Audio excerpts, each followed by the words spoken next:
গ্রামে এসে দেখে মেশিনটা এসেছে, তো সবাই এটা তৈরি করতেছে চাউল দিয়ে।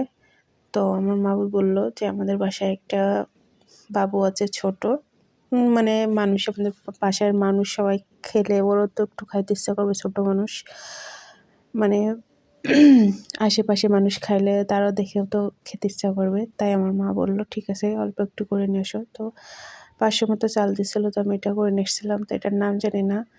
তারপরে দেখি কুল।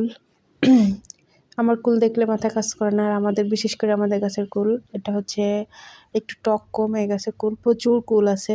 তো এইভাবে ভিডিও করতে পারিনি, যে ভিডিও বানছিল আমার ভাইয়ের বউ, মানে আমার খালাতো ভাইয়ের বউ।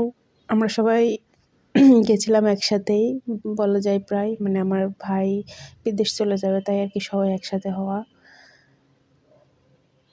তো এই গাছের কুলটা একটু টক কম। আর একটা কুল গাছও আছে, ওইটা হচ্ছে অনেক বছর আগের কুল গাছ, তো ওইটা একটু টক বেশি। তা আমি এটাই খাচ্ছিলাম। তারপরে রেস্ট নাই আমার, যে এটা করা ওটা করা। তারপরে আমার নানি অসুস্থ, তো হসপিটাল নিয়ে চলে আসছি। এটা হচ্ছে জীবননগর সোনো কেয়ার হসপিটালে নিয়ে আসছি। আমার নানির পায়ে ইনফেকশন হয়েছে, পা ফুলে গেছে, তো এখানে নিয়ে আসছিলাম। ভালোই মোটামুটি রোগী এসছে, সবাই অপেক্ষা করতেছে। এই যে এই কেবিনে যাওয়া হবে, ডক্টর এই কেবিনে আছে, ডাক্তার রুকনুজ্জামান রুবেলের দেখাতে নিয়ে এসেছি যে শিরার জন্য। তো এখানে অপেক্ষা করতেছিলাম। তারপরে আর কি ব্লাড দিতে যাব রিপোর্টের জন্য, এই যে প্যাথোলজিতে আসছিলাম ব্লাড দেওয়ার জন্য। তো এখানে একটা বাবুর ব্লাড দিচ্ছিল, খুব কান্নাকাটি করছিল এই যে বাবুটা, দিবে না ব্লাড। আসলে ছোট বাবু তো কান্নাকাটি একটু করবে, লাগে তো তার জন্য। তারপরে যে আমার নানির ব্লাড নিল, সেও ভয় পাচ্ছিল।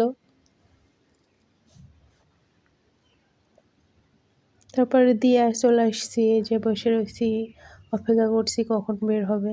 তো আমাদের যেতে অনেক রাত হয়ে গেছিলো, প্রায় 8টা বেজে গেছিলো। রিপোর্ট বেরোতে প্রায় 2 ঘন্টা লেগে গেছিলো। তো আমি বাইরেরটা একটু ভিডিও করে নিয়েছিলাম, দেখছিলাম।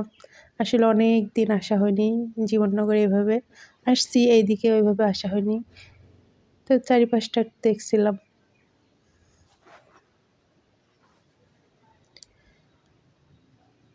তারপরে যে রাতে বের হয়েছিলাম কিছু কেনার জন্য। আল্লাহ হাফেজ।